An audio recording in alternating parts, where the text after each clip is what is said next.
ഈ വാർത്താ പകലിലെ പ്രധാന റിപ്പോർട്ടുകളുമായി വാർത്താമഴ ആരംഭിക്കുന്നു. ഞാൻ എസ് വിജയകുമാർ. കൂട്ടക്കൊലയിൽ വിറങ്ങലിച്ച് നാട്.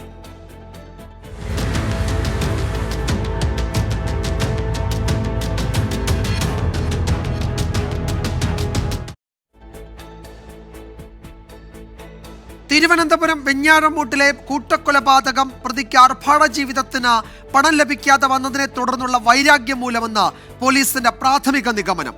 പ്രതി അഫാൻ ആദ്യം മാതാവ് ഷെമിയെ ആക്രമിച്ചെന്നും മാതാവ് കൊല്ലപ്പെട്ടു എന്ന ധാരണയിൽ മറ്റു കൊലപാതകങ്ങൾ നടത്തിയെന്നും പോലീസ് പറയുന്നു.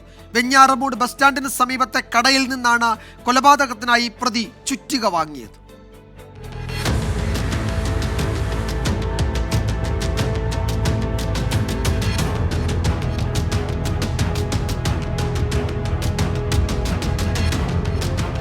സാമ്പത്തിക ബുദ്ധിമുട്ട് അവർക്ക് അവസാനം ഉണ്ടായിരുന്നു. ഇവിടെ ഒരു ചെറിയൊരു പരസ്യം കൊടുത്തിട്ടുണ്ട്, ഇതുപോലെ വീട് വിൽക്കുന്നു എന്ന് പറഞ്ഞിട്ട്. നമ്മൾ കാണുന്ന രീതിയിൽ അവിടെ വരുമ്പോഴൊക്കെ നല്ല സ്വഭാവമാണ്, വേറെ ദുശീലങ്ങളൊന്നുള്ള കൂട്ടത്തിൽപ്പെട്ടതല്ല. നിങ്ങൾക്ക് അത് വിശ്വസിക്കാൻ പറ്റുന്ന ഒരു ഇതുമല്ല. ഇങ്ങനെ ഇവിടെയാണ് ഇത് സംഭവം നടന്നെന്ന് പറഞ്ഞു. 23 വയസ്സുകാരനായ അഫാൻ സഹോദരനും പെൺസുഹൃത്തും ഉൾപ്പെടെ 5 പേരുടെ ജീവനെടുത്തത് വൈരാഗ്യം മൂലമെന്നാണ് പോലീസ് കണ്ടെത്തൽ. ആർഭാട ജീവിതത്തിന് പണം നൽകാത്തത് വൈരാഗ്യത്തിന് കാരണമായി. കൂട്ടക്കൊലപാതകത്തെക്കുറിച്ച് പോലീസിന്റെ പ്രാഥമിക നിഗമനം ഇങ്ങനെ.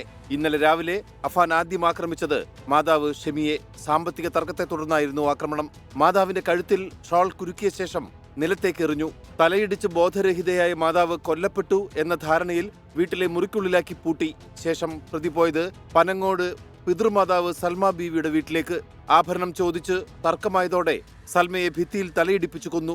തുടർന്ന് അവിടെ നിന്ന് ആഭരണവുമായി അഫാൻ വെഞ്ഞാറമൂടെത്തി പണയം വെച്ചു. അവിടെ നിൽക്കുമ്പോഴാണ് പിതൃ സഹോദരൻ ലത്തീഫ് ഫോണിൽ വിളിക്കുന്നത്. ഇതോടെ വെഞ്ഞാറമൂട് ബസ് സ്റ്റാൻഡ് പരിസരത്തെ ഹാർഡ്വെയർ സ്റ്റോറിൽ നിന്ന് ചുറ്റിക വാങ്ങി. ഓർമ്മയിൽ വന്നാരും വാങ്ങിയിട്ടുമില്ല ഈ സാധനം. അങ്ങനെ എന്തോ എൻ്റെ ഓർമ്മയിലില്ല. വേറെ ആരും വന്ന് എൻ്റെ അടുത്തും ചോദിച്ചിട്ടുമില്ല. ഞാൻ അങ്ങനെ ഈ പയ്യൻ അങ്ങനെ കണ്ടിട്ടുമില്ല വലുതായിട്ടൊന്നും. പക്ഷേ ഇങ്ങനെ ഇവിടെയൊക്കെ റോഡിലൊക്കെ വെച്ച് അങ്ങനെയൊക്കെ കണ്ടിട്ടുണ്ടെങ്കിലേ ഉള്ളൂ. നേരത്തെ അങ്ങനെ ഈ അടുത്തൊന്നും ഞാൻ കണ്ടിട്ടൊന്നുമില്ല. നേരെ ചുള്ളാളത്തെ വീട്ടിലെത്തി ലത്തീഫിനെയും ഭാര്യ സാജിദയെയും കൊലപ്പെടുത്തി. ഇവിടെ മൽപ്പിടുത്തത്തിന്റെ ലക്ഷണങ്ങളുണ്ടെന്ന് പോലീസ് സ്ഥിരീകരിച്ചു. പിന്നാലെ പെൺസുഹൃത്ത് ഫർഹാനയെ പേരുമലയിലെ വീട്ടിലേക്ക് വിളിച്ചു വരുത്തി തലക്കടിച്ച് കൊലപ്പെടുത്തി. അവസാനം കൊലപ്പെടുത്തിയത് സഹോദരൻ അഹ്സാനെ. കളിസ്ഥലത്തായിരുന്ന അഹ്സാനെ ഭക്ഷണം കഴിക്കാൻ വീട്ടിലേക്ക് വിളിച്ചു വരുത്തുകയായിരുന്നു. അഫാൻ ലഹരിക്ക് അടിമയായിരുന്നുവെന്ന് സ്ഥിരീകരിച്ചു പോലീസ്. അതിന്റെ എവിഡൻസ് ഉണ്ട്, ലഹരി ഉപയോഗിക്കുന്നുണ്ട്. അതിന്റെ എവിഡൻസ് ഉണ്ട്. നമ്മൾ കൂടുതൽ സയന്റിഫിക് പരിശോധനയ്ക്ക് ശേഷം മാത്രം അത് കൂടുതലായിട്ട് ഡീപ്പായിട്ട് പറയാം. ഉണ്ട്, എല്ലാ എവിഡൻസും ഉണ്ട്. 3 പോലീസ് സ്റ്റേഷൻ പരിധികളിലായി നടന്ന സംഭവമായതിനാൽ ദക്ഷിണ മേഖല ഐജിയുടെ മേൽനോട്ടത്തിൽ 3 ഡിവൈഎസ്പിമാരാണ് അന്വേഷണം നടത്തുന്നത്. പിതൃ സഹോദരൻ ലത്തീഫിനെ അഫാൻ 20-ലധികം തവണ തലക്കടിച്ചുവെന്നാണ് പോലീസിന്റെ പ്രാഥമിക കണ്ടെത്തൽ. തന്റെ പ്രണയബന്ധത്തിൽ വിയോജിച്ചതിലടക്കം വൈരാഗ്യമുണ്ടായിരുന്നു അഫാന്. കേരളത്തെ നടുക്കിയ വെഞ്ഞാറമൂട് കൂട്ടക്കൊലപാതക കേസിൽ ഇനിയും നിരവധി ദുരൂഹതകൾ പുറത്തുവരാനുണ്ട്. ക്യാമറാമാൻ അനന്തുബി നായർക്കൊപ്പം ഷെഫീദ് റൌത്തർ, 24 തിരുവനന്തപുരം. കൃത്യമായ ആസൂത്രണത്തോടെയാണ് അഫാൻ ഈ കൂട്ടക്കൊലയാകെ നടത്തിയത്. 6 മണിക്കൂറിനുള്ളിൽ 5 കൊലപാതകങ്ങൾ. രാവിലെ മുതൽ പ്രിയപ്പെട്ടവരുടെ എല്ലാം ജീവനെടുക്കാനുള്ള യാത്രയിലായിരുന്നു 23-കാരനായ അഫാൻ. വെഞ്ഞാറമൂട്, പാങ്ങോട് എന്നീ 2 പോലീസ് സ്റ്റേഷൻ പരിധികളിലാണ് ക്രൂരകൃത്യം നടന്നത്. പേരുമലയിലെ വീട്ടിൽ മാതാവിനെ ആക്രമിച്ചായിരുന്നു അഫാന്റെ നരനായാട്ടിന്റെ തുടക്കം. തിങ്കളാഴ്ച രാവിലെ 10:30 മാതാവ് ഷെമിയുടെ കഴുത്തിൽ ഷാൾ കുരുക്കിയ ശേഷം നിലത്തേക്കെറിഞ്ഞു. തലയിടിച്ച് ബോധരഹിതയായ മാതാവിനെ മുറിക്കുള്ളിലാക്കിയ ശേഷം പ്രതി പോയത് 25 കിലോമീറ്റർ അകലെയുള്ള പാങ്ങോട്ടെ പിതൃമാതാവിന്റെ വീട്ടിലേക്ക്. സമയം ഉച്ചയ്ക്ക് 1:15. ആഭരണം ചോദിച്ച് തർക്കമായതോടെ സൽമ ബീവിയെ ചുറ്റിക കൊണ്ട് തലക്കടിച്ചു കൊലപ്പെടുത്തി. ശേഷം ആഭരണങ്ങളുമായി വെഞ്ഞാറമൂടെത്തി സ്വർണം പണയം വെച്ചു. അവിടെ നിന്ന് പിതൃ സഹോദരനായ ലത്തീഫിനെ ഫോണിൽ വിളിച്ചു. പിന്നീട് 10 കിലോമീറ്റർ അകലെയുള്ള ചുള്ളാളത്തേക്ക്. സമയം ഉച്ചതിരിഞ്ഞ് 3 മണി. പിതാവിന്റെ സഹോദരൻ ലത്തീഫിനെയും ഭാര്യ ഷാഹിദയെയും കൊലപ്പെടുത്തി. അവിടെ നിന്നും 8 കിലോമീറ്റർ സഞ്ചരിച്ച് പേരുമലയിലെ സ്വന്തം വീട്ടിലേക്ക്. വൈകിട്ട് 4 മണിയോടെ അഫാൻ വീട്ടിലെത്തി. കാമുകി ഫർസാനയെ സമാന രീതിയിൽ കൊലപ്പെടുത്തി. പെൺസുഹൃത്ത് അനാഥമായി പോകുമോ എന്ന ഭയത്തിലാണ് വീട്ടിലേക്ക് വിളിച്ചു വരുത്തി കൊലപ്പെടുത്തിയതെന്നാണ് പോലീസ് പറയുന്നത്. 4:30 സഹോദരൻ അഫ്സാനെയും ഇല്ലാതാക്കി. കൊലപാതകങ്ങൾക്ക് ശേഷം ഗ്യാസ് സിലിണ്ടർ തുറന്നുവിട്ട് വീടും ഗേറ്റും പൂട്ടി പ്രതി വൈകിട്ട് 6:30 വെഞ്ഞാറമൂട് പോലീസ് സ്റ്റേഷനിലെത്തി കീഴടങ്ങി. കൊലപാതകത്തിന് ശേഷം ആത്മഹത്യ ചെയ്യാൻ ശ്രമിച്ച പ്രതി താൻ എലിവിഷം കഴിച്ച ശേഷമാണ് സ്റ്റേഷനിലെത്തിയതെന്ന് അറിയിച്ചു. ശാരീരിക അസ്വാസ്ഥ്യങ്ങൾ പ്രകടിപ്പിച്ചതിനെ തുടർന്ന് അഫാനെ തിരുവനന്തപുരം മെഡിക്കൽ കോളേജിൽ പ്രവേശിപ്പിച്ചു. News desk 24. കൊല്ലപ്പെട്ട 5 പേരുടെയും പോസ്റ്റ്മോർട്ടം നടപടികൾ തിരുവനന്തപുരം മെഡിക്കൽ കോളേജിൽ പുരോഗമിക്കുകയാണ്. ഇന്ന് വൈകിട്ടാണ് സംസ്കാരം. കൂട്ടക്കൊലപാതകത്തിൽ പ്രത്യേക അന്വേഷണ സംഘത്തെ രൂപീകരിച്ചു എന്ന് പോലീസ് വ്യക്തമാക്കി. കൊലപാതകത്തിന് ഉപയോഗിച്ച ആയുധം കണ്ടെടുത്തിട്ടുണ്ട്. മോട്ടീവിനെ കുറിച്ച് ഇപ്പോൾ ഒന്നും പറയാറായിട്ടില്ല. അതിപ്പോൾ പ്രതി വിഷം കഴിച്ച് മെഡിക്കൽ കോളേജ് ആശുപത്രിയിൽ അഡ്മിറ്റഡാണ്.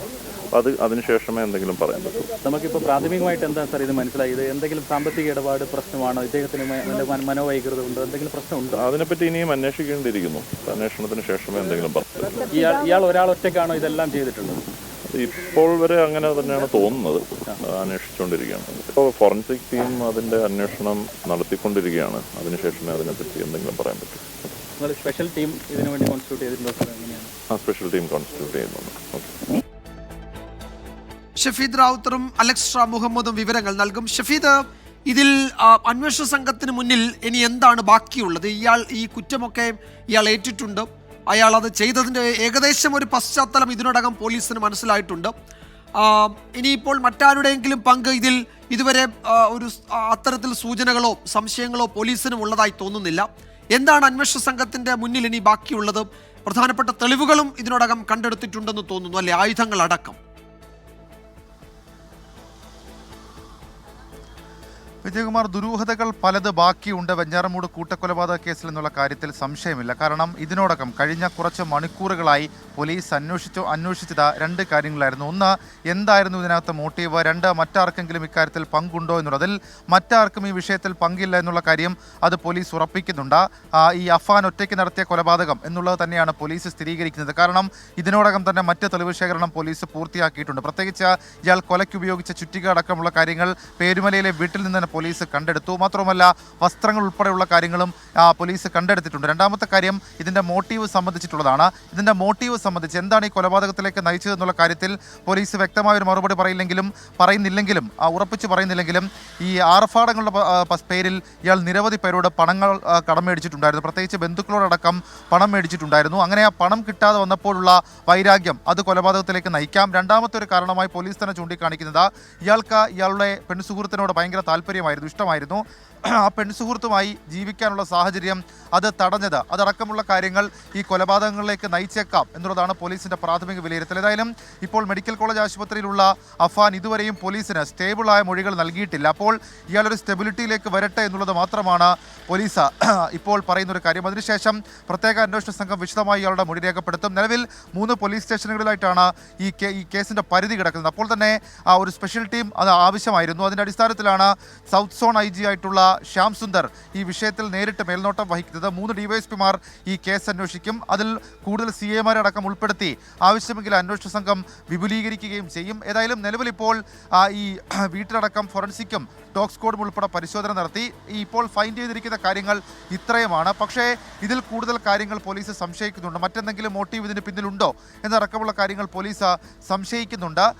ഈ എല്ലാവരെയും, പ്രത്യേകിച്ച് ഈ പിതാവിൻ്റെ സഹോദരനായിട്ടുള്ള ലത്തീഫിനെ അടക്കം ഇയാൾ കൊലപ്പെടുത്തിയത് ക്രൂരമായിട്ടാണ്.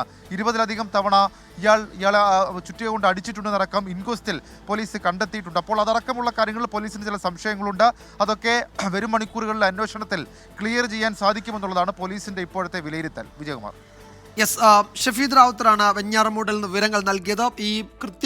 ഈ പ്രതി എന്തിനീ കൃത്യം ചെയ്തു എന്നതിൽ ഇപ്പോഴും ചില സംശയങ്ങളുണ്ട്, ചില നിഗമനങ്ങളിലേക്ക് എത്താറായിട്ടില്ല. സൂചനകൾ ഇപ്പോഴുമുണ്ട്. പക്ഷേ അതിൽ കൂടുതൽ അന്വേഷണം വേണ്ടിവരും എന്നാണ് ഷഫീദ് റിപ്പോർട്ട് ചെയ്യുന്നത്. അലക്സ് മുഹമ്മദ് തിരുവനന്തപുരം മെഡിക്കൽ കോളേജിൽ നിന്നാണ് ചേരുന്നത്. അലക്സ്, ഈ പ്രതി അവിടെയാണ് കഴിയുന്നത്. അയാൾക്ക് കാര്യമായ ആരോഗ്യ പ്രശ്നങ്ങളൊന്നുമില്ല. അയാൾ ഒരു കൂസലുമില്ലാതെ ചോദ്യങ്ങളോട് പ്രതികരിക്കുന്നു എന്നാണ് നേരത്തെ നമ്മൾ കണ്ടത്. എന്താണ് അവിടെ നിന്ന് നൽകാൻ കഴിയുന്ന വിവരം? ഈ മരിച്ചവരുടെയൊക്കെ പോസ്റ്റ്മോർട്ടം നടപടികളും അവിടെ തന്നെയാണല്ലോ, അല്ലേ? വിജയകുമാർ, തീർച്ചയായും. അതായത് ഈ പ്രതി അഫാൻ ഇന്നലെ മുതൽ തിരുവനന്തപുരം മെഡിക്കൽ കോളേജിലുണ്ട്. ഇയാൾ തന്നെയാണ് പോലീസിനോട് താൻ വിഷം കഴിച്ചതായി മൊഴി നൽകുന്നത്. ഡോക്ടർമാരോടും ഇന്നലെ മെഡിക്കൽ കോളേജിൽ എത്തിച്ചതിന് ശേഷം ഡോക്ടർമാരോടും താൻ എലിവിഷം കഴിച്ചതായി ഇയാൾ തന്നെ പറഞ്ഞിട്ടുണ്ട്. അതിൻ്റെ നടപടികൾ പുരോഗമിച്ചു. അതായത് ഇയാളുടെ വയറ് കഴുകുന്ന അടക്കമുള്ള നടപടികൾ പുരോഗമിക്കുന്നുണ്ടായിരുന്നു. ഇന്നും ഇയാൾ ഇന്നലത്തെ പോലെ തന്നെ ഈ ചികിത്സയോട് സഹകരിക്കാത്തൊരു സാഹചര്യം ഉണ്ടായിരുന്നു. ഡോക്ടർമാരുടെ നിർബന്ധത്തെ തുടർന്നാണ് ഇയാൾക്ക് തുടർ ചികിത്സ നൽകിയത്. ഇയാൾക്ക് ഇഞ്ചക്ഷനും മറ്റുമൊക്കെ നൽകുന്ന ക്യാനിലൊക്കെ ഇയാൾ കയ്യിൽ നിന്ന് പറിച്ചു കളയുന്നത് ഒക്കെ അങ്ങനത്തെ സാഹചര്യമൊക്കെ വാർഡിലുണ്ടായി എന്നുള്ളതാണ്. അതായത് സഹകരിക്കാത്തൊരു സാഹചര്യം ഇയാളുടെ ഭാഗത്തുനിന്നുണ്ട്. അല്പം മുമ്പ് ഈ പോലീസ് അന്വേഷണ സംഘം ഇവിടെ എത്തി ഇയാളിൽ നിന്ന് മൊഴി രേഖപ്പെടുത്തുന്നുണ്ട്. അപ്പോഴും പോലീസിനോട് പറയുന്ന മൊഴികളിൽ ഒരു പലതരത്തിലുള്ള വൈരുദ്ധ്യം നിറഞ്ഞു നിൽക്കുന്നുണ്ട്. ഒരു എങ്ങോട്ടോ ഒഴുകിപ്പോകുന്ന തരത്തിലുള്ള മൊഴികളാണ് ഇയാളുടെ മൊഴികൾ. പോലീസിന് അതുകൊണ്ട് തന്നെ നിരവധിയായ സംശയങ്ങൾ നിലനിൽക്കുന്നുണ്ട്. നേരത്തെ സൂചിപ്പിച്ചതുപോലെ ഈ മോട്ടീവ് എന്താണ് എന്നുള്ളതിനെ സംബന്ധിച്ച് കൃത്യമായൊരു ധാരണയിലേക്ക് എത്താൻ പോലീസിന് സാധിച്ചിട്ടില്ല. പ്രതി ലഹരി ഉപയോഗിക്കും എന്ന് പറയുന്നു. ലഹരിക്ക് അടിമയാണോ എന്നുള്ള കാര്യം വ്യക്തമല്ല. കൂടുതൽ പരിശോധന നടത്തേണ്ടതുണ്ട് എന്ന് പോലീസ് പറയുന്നുണ്ട്. ഏതുതരം ലഹരിയാണ് ഇയാൾ ഉപയോഗിക്കുന്നത് എന്ന് കണ്ടെത്തേണ്ടതുണ്ട്. അഫാൻ ഇന്ന് ഡോക്ടറോട് പറഞ്ഞത് 1 മാസം മുമ്പ് മുതൽ മദ്യപാനം താൻ ആരംഭിച്ചു എന്നാണ് ഡോക്ടറോട് പറഞ്ഞത്. പക്ഷേ മറ്റു ലഹരിയൊന്നും താൻ ഉപയോഗിക്കുന്നില്ല എന്നും അഫാൻ പറഞ്ഞു. അത് എത്ര കണ്ട് മുഖവിലേക്ക് എടുക്കണം എന്നുള്ളത് പ്രധാനപ്പെട്ട കാര്യമാണ്. ഇയാളുടെ ചികിത്സയ്ക്കായി മെഡിക്കൽ ബോർഡ് രൂപീകരിച്ചിട്ടുണ്ടെന്നുള്ളതും പ്രധാനപ്പെട്ട കാര്യമാണ്. അതുമാത്രമല്ല ഈ മെഡിസിൻ അതുപോലെ മനോരോഗ വിദഗ്ധരുടെ കൂടി സേവനം തേടിക്കൊണ്ട് ഇയാളെ പരിശോധിക്കും. ഇയാളുടെ തുടർ പരിശോധന നടത്തും. ഇയാൾക്ക് മാനസികമായി എന്തെങ്കിലും പ്രശ്നമുണ്ടോ എന്നുള്ളതടക്കം പരിശോധിക്കും. അതിൻ്റെ പ്രധാനപ്പെട്ട കാര്യം ഇയാൾ ആദ്യമായല്ല ഇത്തരത്തിൽ വിഷം കഴിക്കുന്നത് എന്നുള്ളതാണ്. 8 വർഷം മുമ്പ് ഇയാൾ വിഷം കഴിച്ചിരുന്നു. സ്കൂളിൽ പഠിക്കുമ്പോൾ മൊബൈൽ ഫോൺ വാങ്ങി നൽകാത്തതിൽ മനംതൊന്നാണ് ഇയാൾ വിഷം കഴിച്ചത്. അങ്ങനെ ഒരു മനസ്സ് ഇയാൾക്കുണ്ട്. അങ്ങനെ ഒരു സാഹചര്യം ഇയാൾക്കുണ്ട്. അത്തരത്തിൽ താൻ ആഗ്രഹിച്ചത് നേടാൻ സാധിച്ചില്ല എങ്കിൽ അത് ട്രിഗർ ചെയ്ത് ക്രൂരമായ നടപടികളിലേക്ക് കടക്കുന്ന ഒരു സ്വഭാവം ഇയാൾക്കുണ്ട്. അതുകൊണ്ട് പണമോ, അതായത് നേരത്തെ നമ്മൾ സൂചിപ്പിച്ചതുപോലെ ഇതിൻ്റെ മോട്ടീവായി ഒന്ന് പറയപ്പെടുന്നത് കടബാധ്യതയുണ്ട്. പണം ആവശ്യമായി ഉണ്ടായിരുന്നു അഫാൻ എന്ന് പറയപ്പെടുന്നുണ്ട്. അങ്ങനെയെങ്കിൽ ആ പണം ലഭിക്കാത്തതിനാൽ അയാളുടെ ഈ മനോനില ട്രിഗർ ചെയ്യപ്പെട്ടതാണോ എന്നുള്ള പരിശോധന അത് മനോവിദഗ്ധരുടെ അടക്കം മനഃശാസ്ത്രജ്ഞരുടെ അടക്കം പരിശോധനയിൽ ആയിരിക്കും പോലീസിന് ഒരുപക്ഷെ അതിലൊരു വ്യക്തത വരുത്തുക. അവരുടെ അടക്കം സേവനം പോലീസ് തേടിയിട്ടുണ്ടെന്നുള്ളതാണ് ഏറ്റവും പ്രധാനപ്പെട്ട കാര്യം. ഇയാളെപ്പോഴും ഇയാളുടെ ആരോഗ്യനില സ്റ്റേബിളാണ്. മെഡിക്കൽ കോളേജിൽ തന്നെ തുടരുകയും ചെയ്യുന്നുണ്ട്. പോലീസ് നിരീക്ഷണത്തിലാണ്. അതുമാത്രമല്ല മറ്റ് പ്രധാനപ്പെട്ട കാര്യം ഈ നിഷ്ഠുരമായി കൊല ചെയ്യപ്പെട്ട 5 പേരുടെ മൃതദേഹ ഇൻക്വസ്റ്റ് നടപടികൾക്ക് ശേഷം തിരുവനന്തപുരം മെഡിക്കൽ കോളേജിലേക്ക് എത്തിച്ചിട്ടുണ്ട്. ഇത് തൊട്ടുപിന്നിൽ കാണുന്ന മോർച്ചറിയാണ്. പോസ്റ്റ്മോർട്ടം നടപടികൾ അവിടെ പുരോഗമിക്കുകയാണ്. ഏറ്റവും ഒടുവിൽ എത്തിച്ചത് 14 വയസ്സുകാരനായ അനുജൻ അഫ്സാന്റെ മൃതദേഹമാണ്. വിജയകുമാർ, ഏറ്റവും വിഷമിപ്പിക്കുന്ന കാര്യം, അതായത് ഇൻക്വസ്റ്റ് പൂർത്തിയാകുമ്പോൾ അല്ലെങ്കിൽ ആ ക്രൈം സീനിൽ നിന്നുള്ള ദൃശ്യങ്ങൾ കാണുമ്പോഴുള്ള നമ്മുടെ ഒരു അവസ്ഥയാണ്. അതായത് കഴുത്തിന് മുകളിലേക്കും നെഞ്ചിന് മുകളിലേക്കും ഒക്കെ ചുറ്റിക കൊണ്ട് അത് നിരവധി തവണ ആഞ്ഞടിച്ചായിരുന്നു ഈ കൊലപാതകങ്ങൾ ഇയാൾ നടത്തിയതെന്നുള്ളതാണ്. അതും സ്കൂളിൽ നിന്ന് വന്ന അനുജനെ സ്കൂട്ടറിൽ കയറ്റി പുറത്തു കൊണ്ടുപോയി ഭക്ഷണം വാങ്ങി കൊടുത്തതിന് ശേഷം വീട്ടിലെത്തി ഇത്തരത്തിലൊരു കൊലപാതകം ചെയ്യുന്നു. കവിഴ്ന്നാണ് ആ കുഞ്ഞിൻ്റെ മൃതദേഹം കണ്ടെത്തിയത്. അങ്ങനെ രക്തം തളം കെട്ടി കിടക്കുന്നുണ്ടായിരുന്നു. ആ മാതാവ്, പകുതി ജീവനോടെ മാതാവ് ഇപ്പോഴും ഷമി ഗോകുലം മെഡിക്കൽ കോളേജ് ആശുപത്രിയിൽ ചികിത്സയിൽ കഴിയുന്നുണ്ട്. ആ 5 മൃതദേഹങ്ങൾ, അതായത് മുത്തശ്ശിയുടെ അടക്കം, പിതാവിൻ്റെ സഹോദരൻ്റെയും ഭാര്യയുടെ അടക്കം, പ്രണയിനിയായ ഫർസാനയുടെ അടക്കമുള്ള മൃതദേഹം ഇവിടേക്ക് എത്തിച്ചിട്ടുണ്ട്. ഇന്ന് തന്നെ സൂചിപ്പിച്ചതുപോലെ അങ്ങേറ്റം ക്രൂരമായാണ് ഈ പ്രതി ഈ കൊലപാതകങ്ങളാകെ നടത്തിയത്. ഇൻക്വസ്റ്റിലും ഒക്കെ തെളിഞ്ഞത് അത് തന്നെയാണ്. അതിക്രൂരമായ മർദ്ദനത്തിന് ഇരയായാണ് ഇവരെല്ലാവരും മരിച്ചിരിക്കുന്നത് എന്നതും ഈ ഘട്ടത്തിൽ ഓർക്കേണ്ടതുണ്ട്. അപ്പോൾ ഈ പ്രതി കൃത്യമായ ആസൂത്രണത്തോടെ നടത്തിയ കൊലപാതകം, അതിക്രൂരമായി തന്നെ അയാൾ ആ കൊലപാതകമൊക്കെ ചെയ്തു എന്ന് പോലീസ് കണ്ടെത്തിയിട്ടുണ്ട്. ഇപ്പോഴും അതിൻ്റെ മോട്ടീവ് സംബന്ധിച്ച് ഒരു അന്തിമ നിഗമനത്തിലേക്ക് പോലീസ് എത്തിയിട്ടില്ല. അതിൽ വിശദമായ പരിശോധന വീണ്ടും വേണ്ടിവരും എന്നാണ് ഞങ്ങളുടെ തിരുവനന്തപുരം ബ്യൂറോ റിപ്പോർട്ട് ചെയ്യുന്ന അലക്സ് മുഹമ്മദാണ് വിശദാംശങ്ങൾ നൽകിയത്. അധികം ആരോടും സംസാരിക്കാത്ത പ്രകൃതമായിരുന്നു പ്രതി അഫാന്. ലഹരി ഉപയോഗിക്കുന്നതായി അറിയില്ല എന്നാണ് അഫാനെക്കുറിച്ച് നാട്ടുകാർ പറയുന്നത്. 8 വർഷം മുൻപ് മൊബൈൽ ഫോൺ വാങ്ങി നൽകാത്തതിനാൽ അഫാൻ എലിവിഷം കഴിച്ചിട്ടുണ്ട് എന്ന് പോലീസ് പറഞ്ഞു. തിരുവനന്തപുരം മെഡിക്കൽ കോളേജിൽ ചികിത്സയിൽ കഴിയുന്ന പ്രതിയുടെ ആരോഗ്യനില മെച്ചപ്പെട്ടു എന്ന് ആശുപത്രി അധികൃതർ അറിയിച്ചു. കൂടുതൽ സംസാരിക്കാറില്ല, വിഷയാറുണ്ട്.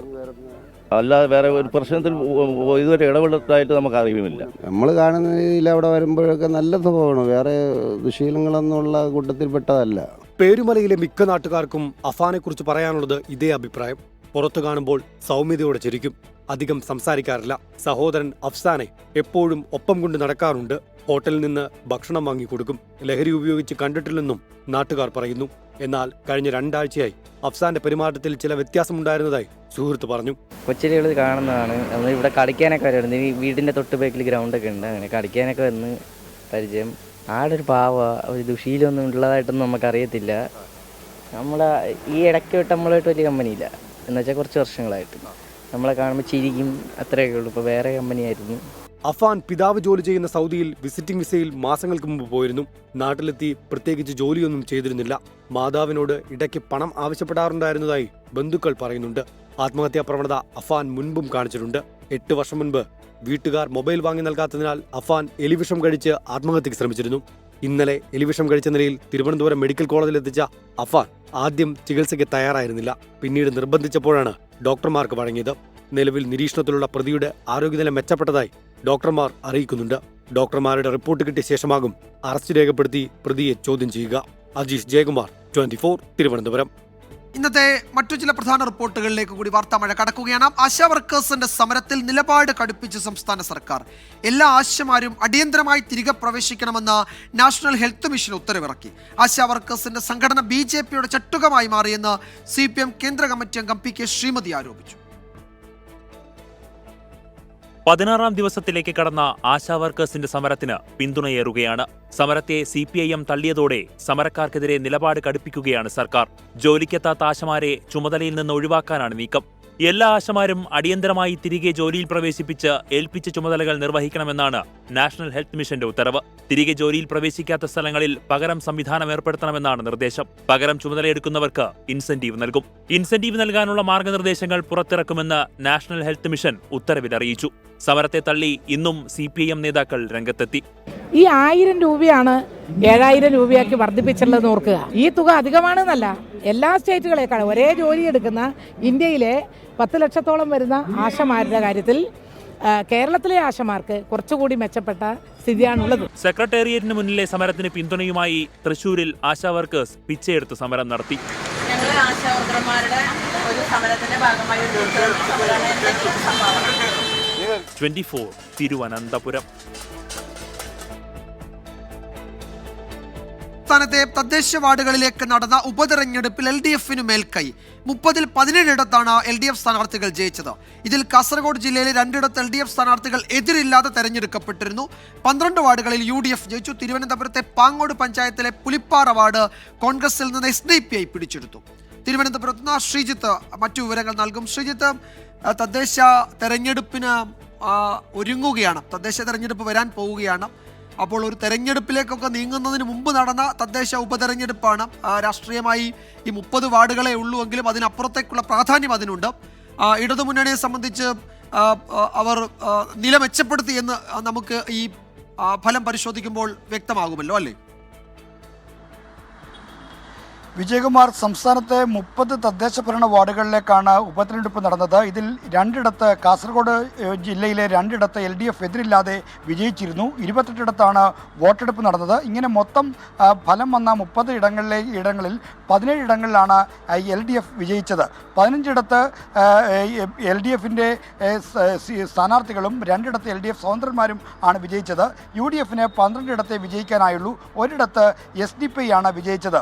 LDF വിജയിച്ച 15 പലയിടങ്ങളിലും കോൺഗ്രസിൽ നിന്ന് സീറ്റ് പിടിച്ചെടുത്തിട്ടുണ്ട്. UDFും നില മെച്ചപ്പെടുത്തുകയാണ് യഥാർത്ഥത്തിൽ ഉണ്ടായത്. 12 വിജയിക്കാൻ ആയുള്ളെങ്കിലും നേരത്തെ അവരുടെ അംഗബലം ഈ വാർഡുകളിൽ 7 എന്നാൽ 5 LDFിൽ നിന്ന് സീറ്റ് പിടിച്ചെടുത്ത് വിജയിക്കാൻ UDFനായി. അങ്ങനെയാണ് 12 എന്ന നിലയിലേക്ക് വന്നത്. എന്നാൽ LDFനും UDFനും അപ്രതീക്ഷിതമായി തിരിച്ചടി നൽകിക്കൊണ്ട് തിരുവനന്തപുരം ജില്ലയിലെ പാങ്ങോട് പഞ്ചായത്തിലെ പുലിപ്പാറ വാർഡിൽ SDPI വിജയിച്ചു. അവിടെ SDPI സ്ഥാനാർത്ഥി മുജീബ് പുലിപ്പാറയാണ് വിജയിച്ചത്. 226 വോട്ടിൻ്റെ ഭൂരിപക്ഷത്തിലാണ് അവിടെ വിജയിച്ചത്. അത് കോൺഗ്രസിൻ്റെ സിറ്റിംഗ് വാർഡായിരുന്നു. തിരുവനന്തപുരം ജില്ലയിലെ പൂവച്ചൽ പഞ്ചായത്തിലെ പുളിങ്കൊടി വാർഡിലും സമാനമായ രീതിയിൽ കോൺഗ്രസിനെ അട്ടിമറിച്ച് LDF വിജയിച്ചു. എന്നാൽ UDFും തിരുവനന്തപുരത്ത് 1 അട്ടിമറി വിജയം നേടി. അത് കരിങ്കുളം പഞ്ചായത്തിലെ കൊച്ചുപള്ളി വാർഡിലാണ്. അവിടെ സേവ്യർ ജെറോൺ എന്ന UDFിൻ്റെ കോൺഗ്രസിൻ്റെ സ്ഥാനാർത്ഥി LDFിനെ അട്ടിമറിച്ച് 169 വോട്ടിൻ്റെ ഭൂരിപക്ഷത്തിലാണ് വിജയിച്ചത്. ഇത്തരത്തിൽ തിരഞ്ഞെടുപ്പ് വർഷത്തിലേക്ക് കടന്നിരിക്കെ LDFനും ആത്മവിശ്വാസം നൽകുന്ന ഒരു ഫലമാണ് വന്നിരിക്കുന്നത്. UDFനും എന്നാൽ വലിയ തോതിൽ തിരിച്ചടി എന്ന് പറയാൻ കഴിയില്ല. അവർ നില മെച്ചപ്പെടുത്തുകയാണ് ഉണ്ടായിരിക്കുന്നത്. ശ്രീജിത്താണ് വിവരങ്ങൾ നൽകിയത്. തിരുവനന്തപുരത്ത് നിന്ന് LDFനെ സംബന്ധിച്ച് ആത്മവിശ്വാസം നൽകുന്ന ഫലമാണ്. UDFന് കാര്യമായ തിരിച്ചടിയൊന്നും ഉണ്ടായിട്ടില്ല. 12 ജയിച്ചു. അതിൽ LDFിൻ്റെ സീറ്റുകൾ പിടിച്ചെടുത്തിട്ടുമുണ്ട്. അപ്പോൾ തദ്ദേശ തെരഞ്ഞെടുപ്പ് വർഷമാണിത്. ആ തെരഞ്ഞെടുപ്പിന് ഒരുങ്ങുന്ന മുന്നണികൾക്ക് ആത്മവിശ്വാസം നൽകുന്ന ഉപതെരഞ്ഞെടുപ്പ് ഫലമാണ് ഇപ്പോൾ വന്നിരിക്കുന്നത്. ശ്രീജിത്താണ് വിശദാംശങ്ങൾ നൽകിയത്. വാർത്താമഴയിലേക്ക് വീണ്ടും സ്വാഗതം. മലപ്പുറം ചുങ്കത്തറ പഞ്ചായത്തിൽ അവിശ്വാസ പ്രമേയ ചർച്ചയ്ക്കിടെ വൻ സംഘർഷം. നടു റോഡിൽ LDF UDF പ്രവർത്തകർ ഏറ്റുമുട്ടി. PV അൻവറിനെ പിന്തുണയ്ക്കുന്ന അംഗം UDF-നൊപ്പം ചേർന്നതോടെ LDF-ന് ഭരണം നഷ്ടമായേക്കും. നിലവിൽ സംഘർഷത്തിന് അയവുണ്ട്. അവിശ്വാസ പ്രമേയത്തിന്മേൽ ചർച്ച പുരോഗമിക്കുകയാണ്.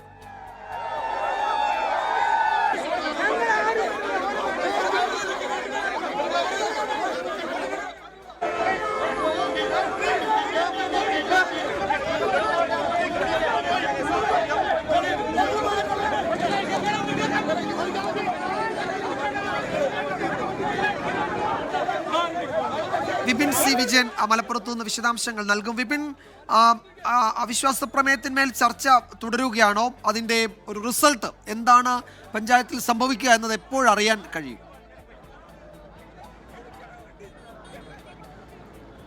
വിജയകുമാർ, അവിശ്വാസ പ്രമേയത്തിലുള്ള ചർച്ച 2 മണിക്കൂറായി പുരോഗമിച്ചുകൊണ്ടിരിക്കുകയാണ്. ഏകദേശം ഒരു 15 മിനിറ്റിനുള്ളിൽ തന്നെ എന്തായിരിക്കും അതിൻ്റെ ഒരു ഫലം എന്നുള്ള വിവരങ്ങൾ പുറത്തേക്ക് വരുമെന്നുള്ളതാണ് അറിയുന്നത്. കാരണം പഞ്ചായത്തിനകത്തേക്ക് മാധ്യമങ്ങളെ ഒരു പ്രത്യേക സാഹചര്യത്തിൽ അനുവദിച്ചിട്ടില്ല.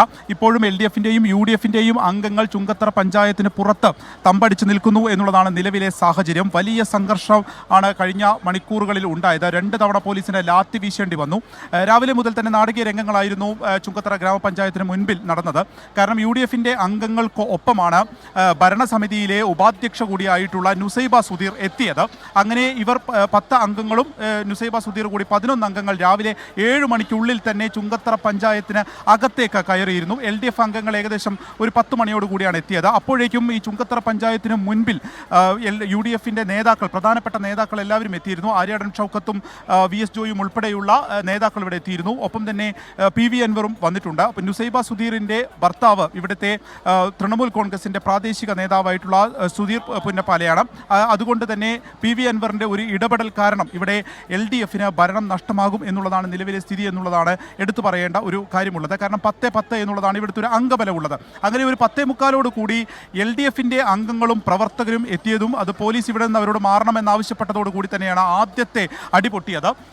അപ്പോൾ തന്നെ പോലീസ് ലാത്തി വീശേണ്ടി വന്നു. പോലീസുമായിട്ടുള്ള വലിയ കയ്യാങ്കളിയിലേക്ക് പോയി. PV അൻവറിന് നേരെ ഒരാൾ പാഞ്ഞെടുത്തു. അദ്ദേഹം ഒരു ഹോട്ടലിൽ ഇരുന്ന് ചായ കുടിക്കുന്ന ഒരു ഹോട്ടലിൽ ഇരിക്കുകയായിരുന്നു. ആ സമയത്താണ് ഒരാൾ അയലേക്ക് പാഞ്ഞെടുത്തത്. ഉടൻ തന്നെ ഷട്ടറൊക്കെ ഇടേണ്ടി വന്നു. അത്തരം നാടകീയ രംഗങ്ങളാണ് ആ സമയത്ത് നടന്നത്. പോലീസ് ലാത്തി വീശിയാണ് കുറച്ചെങ്കിലും സമാധാനം ഉണ്ടാക്കിയത്.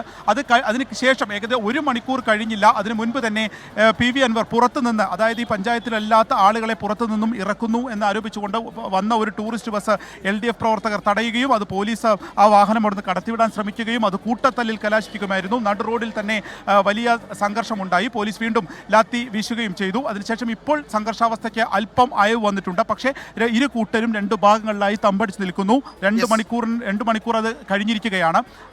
ഉള്ളിൽ, അതായത് ഇതിനകത്ത് ചുങ്കത്തറ ഗ്രാമപഞ്ചായത്തിനകത്തും ഇത്തരം പ്രശ്നങ്ങൾ ഉണ്ടായിട്ടുണ്ട് എന്നുള്ളതാണ് പുറത്തേക്ക് വരുന്ന വിവരമുള്ളത്. അവിടെ LDF അംഗങ്ങൾ ചാണകവെള്ളം തെളിച്ചു തുടങ്ങിയിട്ടുള്ള വിവരങ്ങൾ പുറത്തേക്ക് വരുന്നുണ്ട്. അല്പസമയത്തിനകം തന്നെ അവിശ്വാസ പ്രമേയത്തിൻ്റെ ബലം എന്താവുമെന്ന് നമുക്ക് പ്രേക്ഷകരിലേക്ക് എത്തിക്കാൻ സാധിക്കും. വിജയകുമാർ. ശരി, വിപിൻ സി വിജയനാണ് വിവരങ്ങൾ നൽകിയത്. അവിശ്വാസ പ്രമേയത്തിന്മേൽ ചർച്ച നടക്കുകയാണ്. അപ്പോൾ അതിൻ്റെ റിസൾട്ട് എന്താകും എന്നതിലൊരു ആകാംക്ഷയുണ്ട്. നേരത്തെ വലിയ സംഘർഷമൊക്കെ ഉണ്ടായ പശ്ചാത്തലത്തിൽ പോലീസ് ജാഗ്രത പാലിക്കുന്നുണ്ട്, ഇനി തുടർ സംഘർഷങ്ങൾ ഉണ്ടാകാതിരിക്കാൻ. അപ്പോൾ അല്പസമയത്തിനകം നമുക്ക് അതിൻ്റെ വിവരം കൂടി ലഭ്യമാകും. ആശാ വർക്കേഴ്സിന്റെ സമരത്തെ പിന്തുണച്ച് മന്ത്രി വീണ ജോർജിന്റെ പത്തനംതിട്ടയിലെ MLA ഓഫീസിന് മുന്നിൽ യൂത്ത് കോൺഗ്രസ് പ്രതിഷേധം. ഓഫീസിന് മുന്നിൽ അടുപ്പ് കൂട്ടിയാണ് പ്രവർത്തകരുടെ പ്രതിഷേധം. ആശാ വർക്കേഴ്സും സമരത്തിൽ പങ്കെടുക്കുന്നുണ്ട്. ആ ദൃശ്യങ്ങളാണ് നമ്മൾ കാണുന്നത്. AV ജയശങ്കർ വിശദാംശങ്ങൾ നൽകും. ജയശങ്കർ, ഇപ്പോഴും പ്രതിഷേധം തുടരുകയാണോ? ഇവരെ അവിടെ നിന്ന് നീക്കം ചെയ്യാൻ പോലീസ് ശ്രമിക്കുകയോ മറ്റോ ഉണ്ടായോ? അതായത് ഉച്ചയോട് കൂടിയാണ് ഇത്തരത്തിൽ യൂത്ത് കോൺഗ്രസ് പ്രവർത്തകരും ആശാ വർക്കേഴ്സും കൂടി പത്തനംതിട്ടയിലെ വീണ ജോർജിന്റെ MLA ഓഫീസിലേക്ക് പ്രതിഷേധ മാർച്ചുമായി എത്തിയത്. പ്രവർത്തകരെ പോലീസ് ഓഫീസിന് മുന്നിൽ ബാരിക്കേഡ് വെച്ച് തടഞ്ഞു. പിന്നാലെയാണ് പ്രവർത്തകർ ഈ അടുപ്പ് കൂട്ടി MLA ഓഫീസിന് മുന്നിൽ ഒരു പ്രതിഷേധം സംഘടിപ്പിച്ചത്. ഈ ആശാ വർക്കേഴ്സിന്റെ ആവശ്യങ്ങൾ അംഗീകരിക്കണം, അവരുടെ സെക്രട്ടേറിയറ്റിന് മുന്നിലെ സമരം അവസാനിപ്പിക്കണമെന്ന ആവശ്യങ്ങൾ ഉന്നയിച്ചുകൊണ്ടാണ് സംയുക്തമായി ആശാ വർക്കേഴ്സും യൂത്ത് കോൺഗ്രസ് പ്രവർത്തകരും ഇത്തരത്തിലൊരു പ്രതിഷേധം ഇന്ന് നടത്തിയത്. സംസ്ഥാന വ്യാപകമായി തന്നെ ഇത്തരത്തിൽ ആശാ വർക്കേഴ്സിന്റെ പ്രതിഷേധമുണ്ട്. അതിന്റെ കൂടി ഭാഗമായിരുന്നു ഇന്നത്തെ MLA ഓഫീസിലേക്കുള്ള പ്രതിഷേധം. എന്തായാലും ഈ വിഷയവുമായി ബന്ധപ്പെട്ട് വരും ദിവസങ്ങളിലും പ്രതിഷേധം സംഘടിപ്പിക്കാനാണ് ആശാ വർക്കേഴ്സിന്റെയും ഒപ്പം യൂത്ത് കോൺഗ്രസിന്റെയും തീരുമാനം. രാഹുൽ മാങ്കൂട്ടത്തിൽ ഉൾപ്പെടെ ഈ ആശാ വർക്കേഴ്സിന്റെ സമര പന്തലിൽ എത്തി ഇത്തരത്തിൽ യൂത്ത് കോൺഗ്രസ് സമരം ഏറ്റുപിടിക്കുമെന്ന ഒരു പ്രഖ്യാപനം നടത്തിയിരുന്നു. പിന്നാലെയാണ് പത്തനംതിട്ടയിൽ ഇത്തരത്തിൽ യൂത്ത് കോൺഗ്രസ് MLA ഓഫീസിലേക്ക് ഇത്തരത്തിലൊരു പ്രതിഷേധം സംഘടിപ്പിച്ചത്. നിലവിൽ എന്തായാലും പ്രവർത്തകർ പിരിഞ്ഞു പോയിട്ടുണ്ട്. അവർ പ്രതീകാത്മകമായി അടുപ്പ് കൂട്ടിയുള്ള ഒരു പ്രതിഷേധമാണ്. ജയശങ്കറാണ് വിവരങ്ങൾ നൽകിയത് പത്തനംതിട്ടയിൽ നിന്ന്. പാതിവില തട്ടിപ്പ് കേസിലെ പ്രതിപ്പട്ടികയിൽ നിന്ന് റിട്ടയർഡ് ജസ്റ്റിസ് CN രാമചന്ദ്രൻ നായരെ ഒഴിവാക്കുമെന്ന് പോലീസ് ഹൈക്കോടതിയെ അറിയിച്ചു. മുഖ്യപ്രതി അനന്തു കൃഷ്ണനെ വീണ്ടും ക്രൈംബ്രാഞ്ച് കസ്റ്റഡിയിൽ വിട്ടു. കേസിൽ സ്പിയാഡ് ചെയർപേഴ്സൺ ഷീബ സുരേഷിന്റെ കുമളിയിലെ വീട്ടിൽ ED പരിശോധന നടത്തി. നടപടിക്രമങ്ങൾ പാലിച്ച് പ്രതിപട്ടികയിൽ നിന്ന് ജസ്റ്റിസ് CN രാമചന്ദ്രൻ നായരെ ഒഴിവാക്കുമെന്നാണ് പോലീസ് ഹൈക്കോടതി അറിയിച്ചത്. നിയമം എല്ലാവർക്കും ഒരുപോലെ ബാധകമാണെന്നും അന്വേഷണം പൂർത്തിയാക്കാൻ സാഹചര്യമൊരുക്കണമെന്നും ഡയറക്ടർ ജനറൽ ഓഫ് പ്രോസിക്യൂഷൻ ഹൈക്കോടതിയിൽ ആവശ്യപ്പെട്ടു. ജസ്റ്റിസ് CN രാമചന്ദ്രൻ നായർക്കെതിരെ നിലവിൽ തെളിവുകളിലെന്നാണ് പോലീസ് നൽകിയ മറുപടി. പോലീസിന്റെ മറുപടിയുടെ അടിസ്ഥാനത്തിൽ ഒരു കൂട്ടം അഭിഭാഷകർ നൽകിയ ഹർജി ഹൈക്കോടതി തീർപ്പാക്കി. പാതിവില തട്ടിപ്പിൽ പെരിന്തൽമണ്ണ പോലീസാണ് റിട്ടയർഡ് ജസ്റ്റിസ് CN രാമചന്ദ്രൻ നായരെ പ്രതി ചേർത്തത്. വിരമിച്ച ജഡ്ജിമാർ ഉൾപ്പെടെ ഉന്നത സ്ഥാനത്തുള്ളവരെ പ്രതി ചേർക്കുമ്പോൾ പാലിക്കേണ്ട മാനദണ്ഡങ്ങൾ പരിഷ്കരിക്കണമെന്ന് ഹൈക്കോടതി ഉത്തരവിലൂടെ നിർദ്ദേശം നൽകി. ജഡ്ജിമാർ നിയമത്തിന് മുകളിലല്ലെന്ന് പൊതുസമൂഹം വിമർശിക്കുമെന്നും ആ വിമർശനം പരിഗണിക്കപ്പെടേണ്ടതാണെന്നുമായിരുന്നു ഹൈക്കോടതിയുടെ നിരീക്ഷണം. പക്ഷേ ഒരു ജഡ്ജിക്കെതിരെ കേസെടുക്കാൻ തീരുമാനിക്കുമ്പോൾ അതിന്റെ പ്രത്യാഘാതങ്ങൾ നീതിന്യായ വ്യവസ്ഥയിലുണ്ടാകും. ഇക്കാര്യം റിപ്പോർട്ട് ചെയ്യാൻ മാധ്യമങ്ങൾക്ക് അവകാശമുണ്ട്. അതേസമയം തട്ടിപ്പ് കേസിൽ പ്രതി അനന്തകൃഷ്ണനെ ക്രൈംബ്രാഞ്ചിന്റെ സാമ്പത്തിക വിഭാഗം 3 ദിവസത്തേക്ക് കസ്റ്റഡിയിൽ വാങ്ങി. കേസിൽ സ്പിയാഡ് ചെയർമാൻ ഷീബ സുരേഷിന്റെ കുമളിയിലെ വീട്ടിൽ ED പരിശോധന നടത്തി. 24 കൊച്ചി. ഇപ്പോൾ മറ്റൊരു വിവരം കൂടി വരുന്നുണ്ട്. പാതിവില തട്ടിപ്പ് കേസിൽ സ്പിയാഡ് ചെയർപേഴ്സൺ ഷീബ സുരേഷിനെയും ഭർത്താവ് സുരേഷിനെയും ED ഇപ്പോൾ ചോദ്യം ചെയ്യുകയാണ്. വിദേശത്തായിരുന്ന ഇരുവരെയും വിളിച്ചു വരുത്തിയാണ് ഇപ്പോൾ EDയുടെ ഈ നടപടി. NGO കോൺഫെഡറേഷൻ ബോർഡ് അംഗമായ ഷീബ സുരേഷ് കുമളി പഞ്ചായത്ത് മുൻ പ്രസിഡന്റ് കൂടിയാണ്. രാഹുൽ വിജയൻ വിവരങ്ങൾ നൽകും ഇടുക്കിയിൽ നിന്ന്. രാഹുൽ, ED രണ്ടുപേരെയും ഷീബയും സുരേഷിനെയും ചോദ്യം ചെയ്യുന്നു. എന്തെങ്കിലും കൂടുതൽ നടപടിയിലേക്ക്, അറസ്റ്റ് ഉൾപ്പെടെയുള്ള കൂടുതൽ നടപടിയിലേക്ക് പോകുമോ ED? എന്താണ് മറ്റു വിവരങ്ങൾ രാഹുൽ? വിജയകുമാർ, രാവിലെ 10 മണിക്ക് തുടങ്ങിയ ചോദ്യം ചെയ്യൽ ഇപ്പോഴും ഈ ഷീബയുടെ കുമളി 1-ാം മൈലുള്ള വീട്ടിൽ പുരോഗമിക്കുകയാണ് എന്നുള്ളതാണ് ഏറ്റവും പ്രധാനപ്പെട്ട കാര്യം. ഈ ഷീബയും ഭർത്താവും മകളുടെ ഒപ്പം വിദേശത്തായിരുന്നു.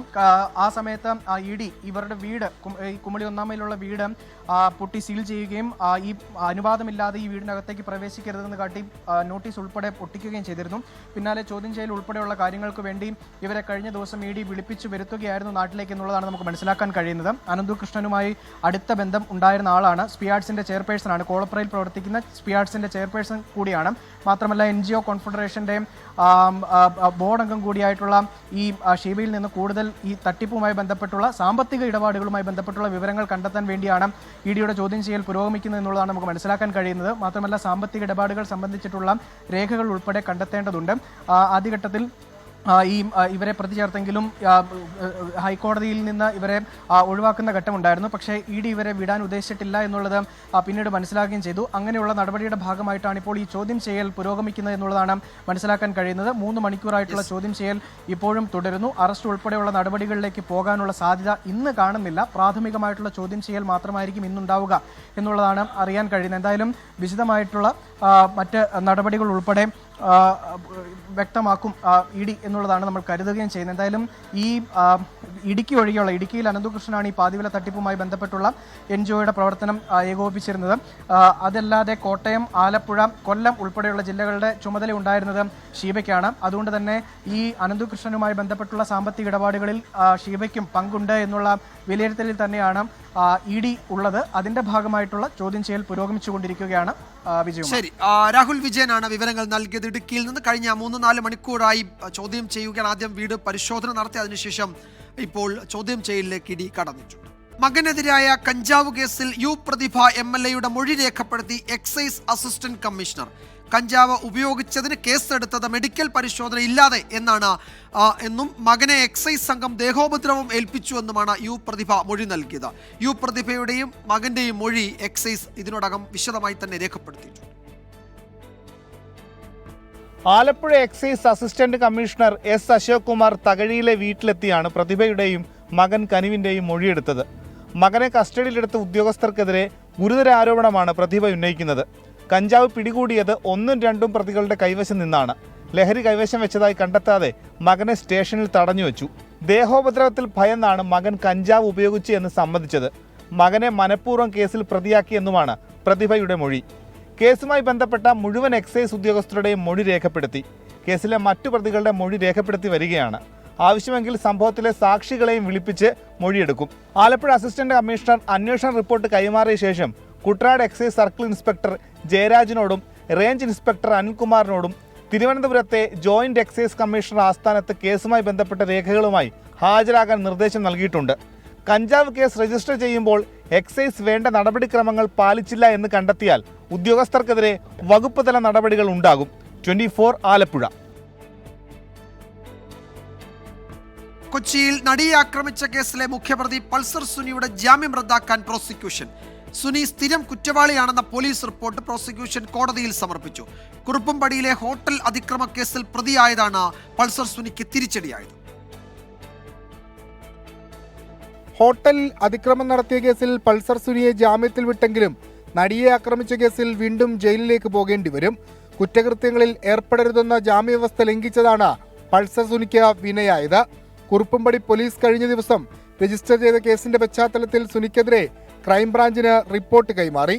സ്ഥിരം കുറ്റവാളി എന്നാണ് പോലീസ് റിപ്പോർട്ടിലെ പ്രധാന പരാമർശം. ഈ റിപ്പോർട്ടാണ് പ്രോസിക്യൂഷൻ കോടതിയിൽ സമർപ്പിച്ചത്. ജാമ്യവ്യവസ്ഥയുടെ നഗ്നമായ ലംഘനം നടന്നുവെന്നും പ്രോസിക്യൂഷൻ കോടതിയെ ധരിപ്പിക്കും. ഭീഷണിപ്പെടുത്തൽ, പൊതുസ്ഥലത്ത് അതിക്രമം തുടങ്ങിയ വകുപ്പുകൾ ചുമത്തിയാണ് ഞായറാഴ്ച പൾസർ സുനിക്കെതിരെ കുറുപ്പുംപടി പോലീസ് കേസെടുത്തത്. വിഷ്ണു സുരേഷ്, 24 കൊച്ചി. ഇടുക്കി കാഞ്ചിയാർ വില്ലേജിൽ അനധികൃതമായി പ്രവർത്തിച്ചിരുന്ന പാറമടയിൽ നിന്ന് കടത്തിക്കൊണ്ടുപോയത് 4000-ലധികം ലോഡ് പാറ. ക്വാറി പ്രവർത്തിച്ചിരുന്ന സ്ഥലത്തിന്റെ രേഖകൾ ജിയോളജി വകുപ്പ് ആവശ്യപ്പെട്ടിട്ടും റവന്യൂ വകുപ്പ് നൽകിയിട്ടില്ല. CPIM ജില്ലാ സെക്രട്ടറി CV വർഗീസിന്റെ മരുമകന്റെ സഹായി അനീഷാണ് കുളം നിർമ്മാണത്തിന്റെ മറവിൽ ലോഡ് കണക്കിന് കരിങ്കല്ല് പൊട്ടിച്ചു കടത്തിയത്. 24 എക്സ്ക്ലൂസീവ്.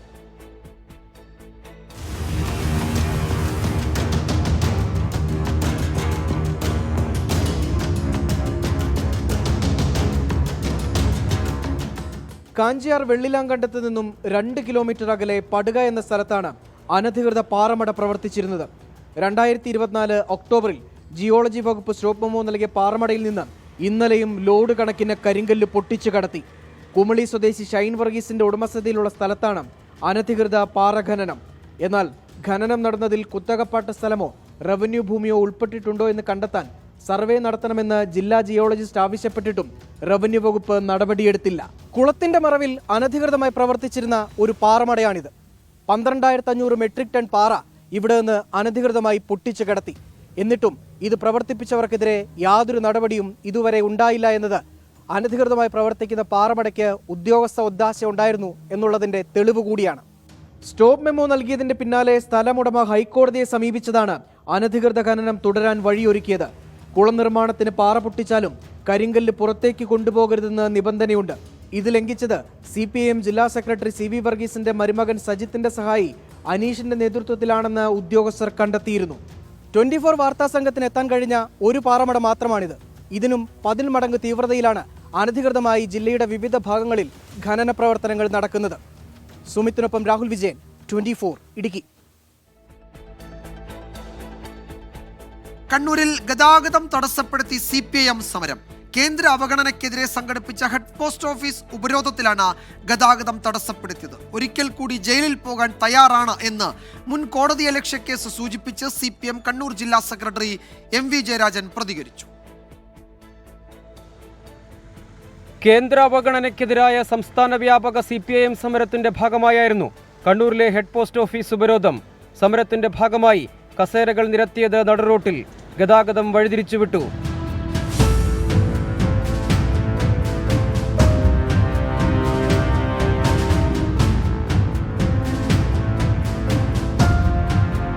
ഹൈക്കോടതി ഉത്തരവ് ലംഘിച്ചായിരുന്നു റോഡ് തടസ്സപ്പെടുത്തിയുള്ള സമരം. യാത്രാമാർഗങ്ങൾ വേറെയുണ്ടെന്നും ഹെഡ് പോസ്റ്റ് ഓഫീസ് വേറെയില്ലെന്നും CPIM ജില്ലാ സെക്രട്ടറി MV ജയരാജൻ. ഒരിക്കൽ കൂടി ജയിലിൽ പോകാൻ തയ്യാറെന്നും മുൻ കോടതിയലക്ഷ്യ കേസ് സൂചിപ്പിച്ച് പരാമർശം. പണ്ട് ഇതേ സ്ഥലത്ത് ഞാൻ 25 ആളോട് പ്രസംഗിച്ചതാണ്. ആ ചേനലുകാരൻ വലിയ വാർത്തയാക്കി എന്നെ ജയിലയച്ചു. ആ ചേനലുകാരോട് പറഞ്ഞേക്കാം, ഒരിക്കൽ കൂടി ഈ ചൂടുകാലത്ത് ജയിലിൽ പോകാൻ ആഗ്രഹിക്കുകയാണ്. അതുകൊണ്ട് നിങ്ങളെ വാർത്താ വിരട്ടലൊന്നും ഞങ്ങളോട് വേണ്ട. ഗതാഗതം തടസ്സപ്പെടുത്തിയുള്ള സമരത്തിനെതിരെ പോലീസ് നേരത്തെ നോട്ടീസ് നൽകിയിരുന്നു. 24 കണ്ണൂർ. തെലങ്കാന നാഗർ കുർണൂലിലെ ടണൽ അപകടത്തിൽ രക്ഷാദൗത്യം കൂടുതൽ സങ്കീർണമാകുന്നു. ടണലിന്റെ കൂടുതൽ ഭാഗം ഇളകി വീഴാൻ സാധ്യതയുള്ളതിനാൽ ജിയോളജിക്കൽ സർവേ ഓഫ് ഇന്ത്യയിൽ നിന്ന് നിർദ്ദേശം തേടിയാണ് രക്ഷാപ്രവർത്തനം പുരോഗമിക്കുന്നത്. ടണലിൽ അകപ്പെട്ട ഒരാളുടെ മൊബൈൽ ഫോൺ റിംഗ് ചെയ്ത ശബ്ദം കേട്ടതായി രക്ഷാപ്രവർത്തകർ അറിയിച്ചു.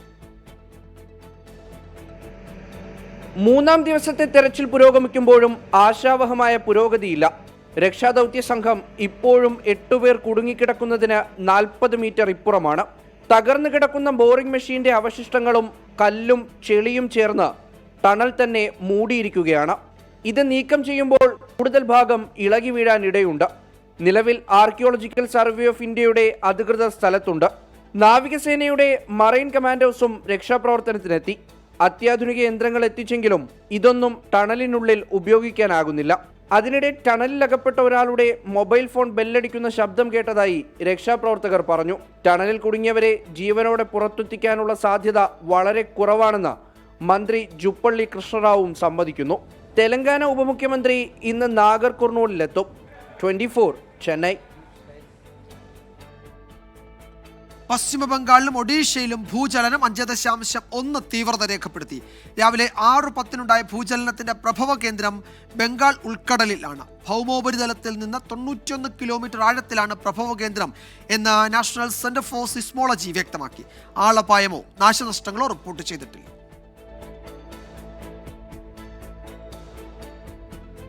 ആശാ വർക്കേഴ്സിന്റെ സമരത്തിന് പിന്നിൽ അരാജക ശക്തികളാണെന്ന് CPM സംസ്ഥാന സെക്രട്ടറി MV ഗോവിന്ദൻ. സമരത്തെ തെറ്റായ ദിശയിലേക്കാണ് ഇവർ നയിക്കുന്നതെന്നും MV ഗോവിന്ദൻ പറഞ്ഞു. ഞങ്ങൾക്ക് നല്ല ധാരണയുണ്ട്. നല്ലപോലെ അരാഷ്ട്രീയ അരാജകത്വ വിഭാഗം അതിൻ്റെ പിന്നിലുണ്ട്. പക്ഷേ ഏത് സമരത്തെയും ഞങ്ങൾ തള്ളി പറഞ്ഞിട്ടില്ല. ലോകത്ത് ഇന്നേ വരെ മാർക്സിസ്റ്റുകാർ ഒരു സമരത്തെയും തള്ളി പറയേണ്ട കാര്യമില്ല. വർഗ സമരത്തിൻ്റെ ഭാഗമായിട്ട് ഏറ്റക്കുറച്ചിലോടുകൂടി സമരങ്ങളും പ്രക്ഷോഭങ്ങളൊക്കെ നടത്തും. അത് പരിഹരിക്കാൻ ആവശ്യമായ നിലപാടും സ്വീകരിക്കും. പക്ഷേ തെറ്റായ വഴിയിലേക്ക് അതിനെ നീക്കി ഈ ആശാ വർക്കർമാരെ ഇവിടെ തെരുവിൽ ഒരു ഉപകരണമായിട്ട് ഉപയോഗിക്കാൻ വേണ്ടിയിട്ടാണ് പലരും ശ്രമിച്ചുകൊണ്ടിരിക്കുന്നത്. അതാണ് ഞങ്ങൾ ഇതിൻ്റെ ഭാഗമായിട്ട് പറഞ്ഞത്. മുണ്ടക്കൈ ഉരുൾപൊട്ടൽ ദുരന്ത ബാധിതരോടുള്ള കേന്ദ്ര അവഗണനയ്ക്കെതിരെ ഡൽഹിയിൽ LDF ആഹ്വാനം ചെയ്ത സമരം സമാപിച്ചു. വിഷയം ദേശീയ ശ്രദ്ധയിൽ കൊണ്ടുവരാൻ കഴിഞ്ഞത് പ്രതിഷേധത്തിന്റെ വിജയമാണെന്ന് CPM വയനാട് ജില്ലാ സെക്രട്ടറി K റഫീഖ് പറഞ്ഞു. പ്രിയങ്ക ഗാന്ധിയുമായി യോജിച്ചുള്ള സമരത്തിന് തയ്യാറാണെന്ന് CPM നേതാവ് CK ശശീന്ദ്രനും പ്രതികരിച്ചു. ദുരന്തബാധിതരോടുള്ള കേന്ദ്ര അവഗണന ചൂണ്ടിക്കാട്ടിയുള്ള ആദ്യ പ്രതിഷേധമാണ് ഡൽഹിയിൽ LDFന്റെ നേതൃത്വത്തിൽ നടന്നത്. പുനരധിവാസത്തിനായി സംസ്ഥാന സർക്കാർ ആവശ്യപ്പെട്ട 2000 കോടി രൂപയുടെ പാക്കേജ് ഉടൻ അനുവദിക്കുക, വന്യജീവി ആക്രമണം തടയാൻ 1000 കോടി രൂപയുടെ പാക്കേജ് അനുവദിക്കുക തുടങ്ങിയ 7 ആവശ്യങ്ങൾ ഉന്നയിച്ചാണ് സമരം. ദുരന്തബാധിതർ ഉൾപ്പെടെ വയനാട്ടിൽ നിന്നുള്ള 165 പേർ പങ്കെടുത്ത രാപ്പകൽ സമരത്തിലൂടെ വിഷയം ദേശീയ ശ്രദ്ധയിൽ കൊണ്ടുവരാൻ കഴിഞ്ഞതായാണ് സമരസമിതി വിലയിരുത്തുന്നത്. ഇന്ത്യയുടെ പൗരന്മാരായി പോലും ഈ ദുരന്തബാധിതരെ കാണുന്നില്ലേ എന്ന ചോദ്യമാണ് ഇതിൽ ഉയരുന്നത്. അതുകൊണ്ട് ആ ചോദ്യം ഉന്നയിച്ചുകൊണ്ട് നടത്തിയിട്ടുള്ള വലിയ പ്രക്ഷോഭം, ദുരന്തബാധിതർ ഉൾപ്പെടെ പങ്കെടുത്തുകൊണ്ടുള്ള ഈ പ്രക്ഷോഭം രാജ്യത്തിന്റെ ആകെ ശ്രദ്ധ ആകർഷിക്കുന്ന നിലയിലേക്ക് നടത്താൻ കഴിഞ്ഞു എന്ന് തന്നെയാണ് ഞങ്ങൾ പ്രതീക്ഷിക്കുന്നത്. കാരണം വയനാട് MP പ്രിയങ്ക ഗാന്ധിയുടെ സമീപനത്തെ വിമർശിച്ച LDF പ്രധാനമന്ത്രിക്ക് കത്തയച്ചതിനെ സ്വാഗതം ചെയ്തു. പ്രിയങ്കയുമായി ഒന്നിച്ചുള്ള സമരത്തിന് തയ്യാറാണെന്നും നേതാക്കൾ. സമാപന സമ്മേളനം K രാധാകൃഷ്ണൻ MP ഉദ്ഘാടനം ചെയ്തു. സമരത്തിന്റെ ഭാഗമായി മുണ്ടക്കൈ ചൂരൽമല ദുരന്തത്തെക്കുറിച്ചുള്ള ഡോക്യുമെന്ററിയും ഡൽഹിയിൽ പ്രദർശിപ്പിച്ചു. 2 ദിവസത്തെ ഡൽഹിയിലെ സമരം വിജയം എന്ന് തന്നെയാണ് LDFന്റെ വിലയിരുത്തൽ. വിഷയത്തിൽ അടിയന്തരമായി കേന്ദ്ര ഇടപെടലുണ്ടായില്ലെങ്കിൽ തുടർ സമരങ്ങൾ ഉണ്ടാകുമെന്ന് തന്നെയാണ് വ്യക്തമാകുന്നത്. ജന്തർ മന്ദിറിൽ നിന്നും ആശിഷ് മട്ടൂരൊപ്പം ബൽറാം നെടുങ്ങാടി, 24. വീണ്ടും നമ്മൾ മലപ്പുറത്തേക്ക് പോവുകയാണ്. ചുങ്കത്തറ പഞ്ചായത്തിൽ LDFന് ഭരണം നഷ്ടമായി. UDF കൊണ്ടുവന്ന അവിശ്വാസ പ്രമേയം പാസ്സായി. LDFന്റെ നുസൈബ സുധീർ UDFനെ പിന്തുണച്ചു. അവിടെ വീണ്ടും ചെറിയ സംഘർഷാവസ്ഥ രൂപപ്പെട്ടു വരുന്നുണ്ട് എന്നാണ് ദൃശ്യങ്ങൾ വ്യക്തമാക്കുന്നത്. UDFന്റെ ആഹ്ലാദ പ്രകടനം ഒരു ഭാഗത്ത് നടക്കുന്നുണ്ട്. പോലീസ് വലിയ സുരക്ഷയൊക്കെ ഒരുക്കിയിട്ടുണ്ട്. വിപിൻ C വിജയൻ വിവരങ്ങൾ നൽകും മലപ്പുറത്തുനിന്ന്. വിപിൻ, പ്രതീക്ഷിച്ചതുപോലെ അവിടെ LDF-ന് ഭരണം നഷ്ടമായി. എന്താണ് ഇപ്പോഴത്തെ സാഹചര്യം? നേരത്തെ സംഘർഷ സാഹചര്യം ഉണ്ടായിരുന്നു, അത് തുടരുന്നുണ്ടോ? പോലീസ് വലിയ ജാഗ്രതയിലായിരിക്കുമല്ലോ അല്ലേ?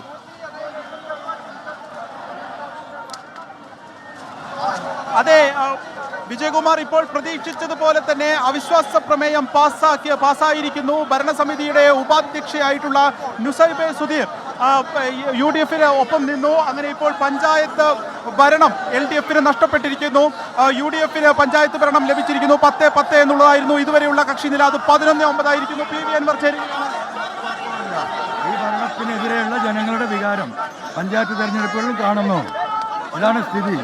397 വോട്ടിന്റെ ഭൂരിപക്ഷത്തിനാണ് ഇന്ന് നടന്ന ഉപതെരഞ്ഞെടുപ്പിൽ നിലമ്പൂരിലെ കരളായി പഞ്ചായത്തിൽ നമ്മൾ ജയിക്കുന്നത്. ഇതാണ് സാഹചര്യം.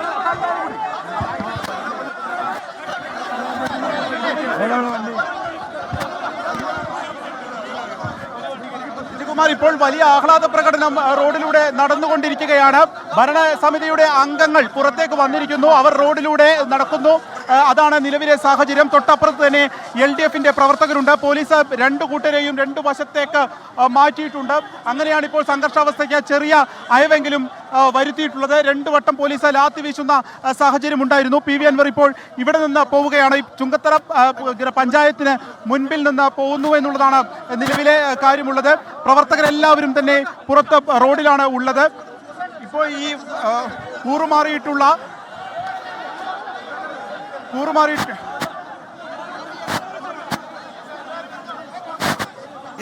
ഈ ദൃശ്യങ്ങൾ നമ്മൾ കാണുന്നത് നേരത്തെ പറഞ്ഞതുപോലെ മലപ്പുറം ചുങ്കത്തറ പഞ്ചായത്തിൽ LDF-ന് ഭരണം നഷ്ടമായതിന് പിന്നാലെ UDF അവിടെ ആഹ്ലാദ പ്രകടനം നടത്തുകയാണ്. PV അൻവർ ഈ UDF-ന്റെ പ്രകടനത്തിനൊപ്പം ഉണ്ടായിരുന്നു, അല്ലെങ്കിൽ ഏതാണ്ട് പൂർണ്ണമായും UDF-നൊപ്പം അവിടെ PV അൻവർ ഉണ്ട്. തൃണമൂൽ കോൺഗ്രസിന്റെ അദ്ദേഹത്തെ അല്ലെങ്കിൽ PV അൻവറിനെ പിന്തുണയ്ക്കുന്ന അൻവർ സംസാരിക്കുന്നുണ്ട്, നമുക്ക് നോക്കാം. Thank you everybody for your support.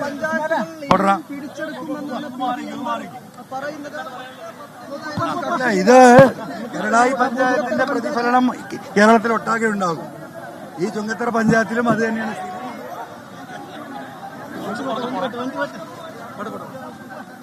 അതാണ് PV അൻവർ അത് വിശദീകരിക്കുന്നത്. ഈ ഭരണം മാറിയ ഈ സാഹചര്യം കേരളത്തിൽ പലയിടത്തും ഉണ്ടാകും, ചുങ്കത്തറ ആവർത്തിക്കും മലപ്പുറത്ത് പലയിടത്തും എന്നാണ് PV അൻവർ പറയുന്നത്.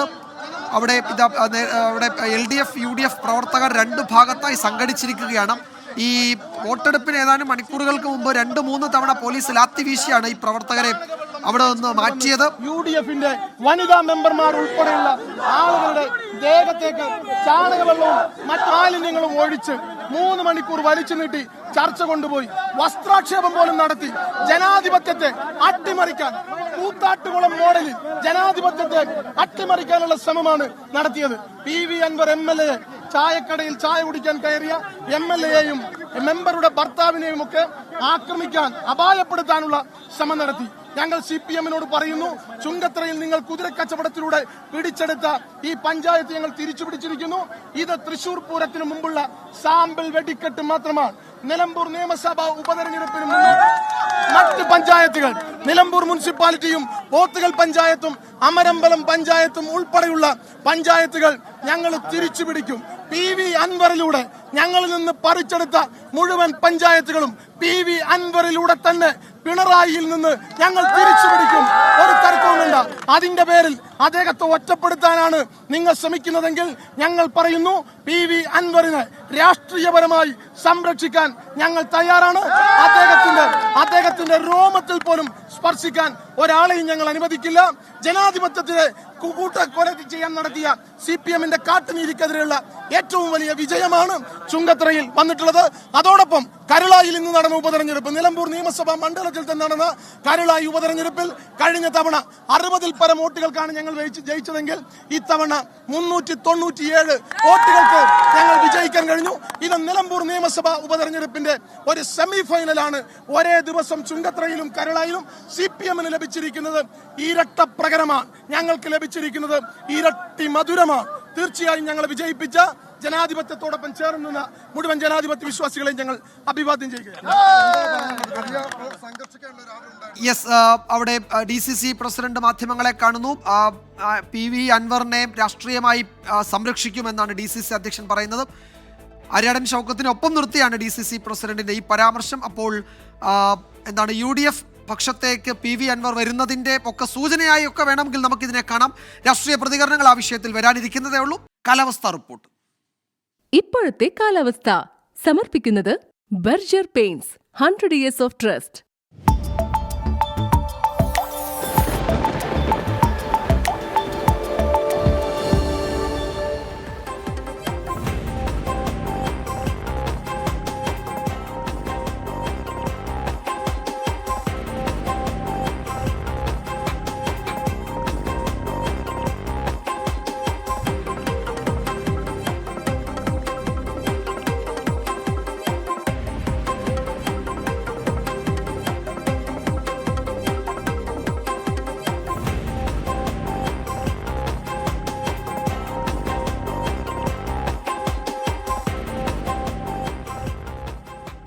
രഞ്ജി ട്രോഫിയിൽ കേരളം കിരീടം നേടുമെന്ന നായകൻ സച്ചിൻ ബേബി.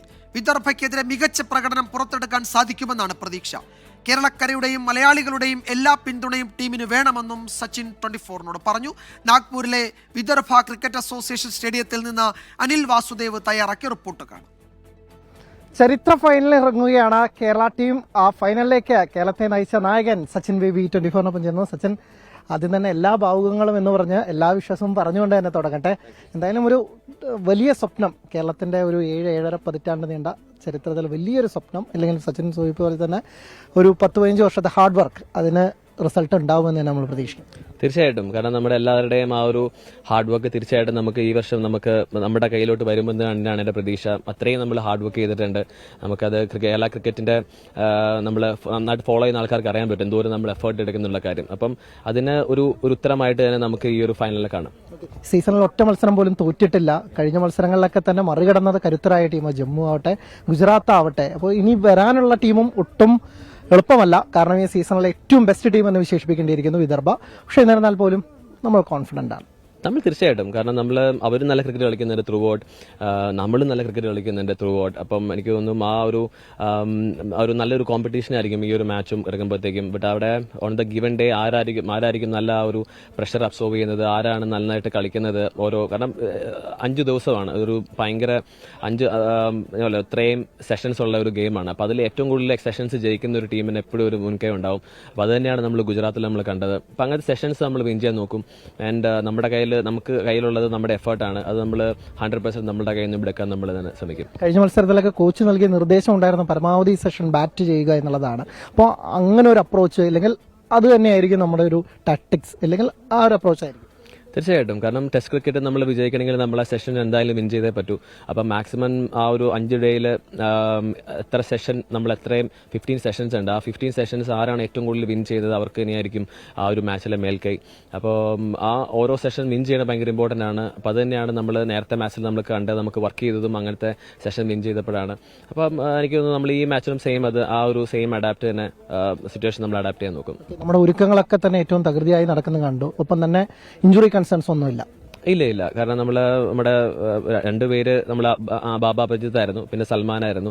സൽമാൻ എന്നാലും ഇപ്പോൾ 100% ഫിറ്റ് ആയിട്ടുണ്ട്, പ്രാക്ടീസ് ചെയ്യുന്നുണ്ട്. So he is ready. എന്തായാലും ഒരുങ്ങി നമ്മൾ കപ്പടിച്ചു കഴിഞ്ഞാൽ കേരളത്തിലേക്ക് വരുമെന്ന് തന്നെ ഞാൻ പ്രതീക്ഷിക്കുന്നു. നമുക്കത് നമ്മൾ നല്ലൊരു മാച്ചാണ്. അപ്പോൾ ആ ഒരു മാച്ചിൽ നമുക്ക് നമ്മുടെ കയ്യിലുള്ള കാര്യം നമ്മൾ എഫേർട്ട് ഇടുക, ആ ഒരു പ്രോസസ്സ് നമ്മൾ വിൻ ചെയ്യുക, അതൊക്കെയാണ്. അപ്പോൾ നമ്മുടെ കയ്യിലുള്ള കാര്യം പുള്ളി ചെയ്യും. Then almighty will help. നാഗ്പൂരിൽ നിന്ന് ഷൈജു ചാവശ്ശേരിക്കൊപ്പം അനിൽ വാസുദേവ് 24. ഒരു വിവരം കൂടിയുണ്ട്. ചുങ്കത്തറയിൽ അവിശ്വാസം പാസ്സായതിനു ശേഷം UDF നടത്തിയ വിജയാഘോഷത്തിൽ തൃണമൂൽ കോൺഗ്രസിന്റെ പതാകയും പ്രവർത്തകരേന്തിയിട്ടുണ്ട് എന്നൊരു വിവരം കൂടി വരുന്നുണ്ട്. അതൊരു കൗതുകമുള്ള രാഷ്ട്രീയ കാഴ്ചയും വർത്തമാനവുമാണ്. അപ്പോൾ തൃണമൂൽ കോൺഗ്രസ് കേരളത്തിലെ ഏത് വഴിക്ക് പോകുന്നു എന്നതിന്റെ സൂചനയായി വേണമെങ്കിൽ നമുക്ക് ഈ പ്രകടനത്തെ വിലയിരുത്താവുന്നതാണ്. അതിൽ മറ്റു പ്രതികരണങ്ങളൊക്കെ വരാനിരിക്കുന്നതേ ഉള്ളൂ. അപ്പോൾ ഈ റിപ്പോർട്ടോടെ വാർത്താമഴ അവസാനിക്കുന്നു.